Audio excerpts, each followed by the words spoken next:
ನಾವು ಸತ್ತಂಥ ಸಂದರ್ಭದೊಳಗಡೆ ಎಷ್ಟೋ ಜನ ಕಣ್ಣೀರು ಹಾಕ್ತಿರ್ತಾರೆ. ಕಣ್ಣೀರು ಹಾಕಿದಂಥ ಸಂದರ್ಭದೊಳಗೆ ನಾವು ಸತ್ತಂಥ ಹೆಣವನ್ನು ಏನು ಮಾಡ್ತಾರಪ್ಪ ಅಂತಂದ್ರೆ ಬೆಂಕಿಗೆ ಆಹುತಿ ಕೊಡ್ತಾ ಇರ್ತಾರೆ. ನಾವು ಸತ್ತಂಥ ಹೆಣವನ್ನು ಬೆಂಕಿಗೆ ಆಹುತಿಯನ್ನು ಕೊಡ್ತಾ ಇರ್ತಾರೆ.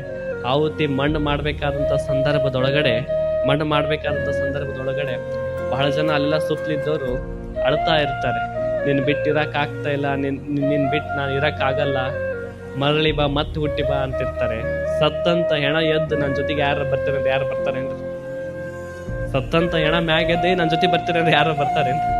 ಅಂದ್ರೆ ನಾವು ಇಷ್ಟೇ ತಿಳ್ಕೊಳ್ಬೇಕು, ನಮ್ಮ ಜೊತೆ ಯಾರು ಬರಂಗಿಲ್ಲ. ನಮ್ಮ ಜೊತೆ ಯಾರ್ಯಾರು ಬರಂಗಿಲ್ಲ. ಯಾವುದು ನಮ್ಮ ಜೊತೆಗೆ ಬರ್ತಪ್ಪ ಅಂತಂದ್ರೆ ನಾವೇನು ಇದ್ದಾಗ ಸೇವೆ ದಾನ ಧರ್ಮವನ್ನು ಮಾಡಿರ್ತೀವಲ್ಲ, ಅದು ಮಾತ್ರ ನಮ್ಮ ಜೊತೆಗೆ ಬರುತ್ತಾ ಎನ್ನುವಂತ ಮಾತನ್ನ ಹೇಳಕ್ ಇಷ್ಟಪಡ್ತೇನೆ.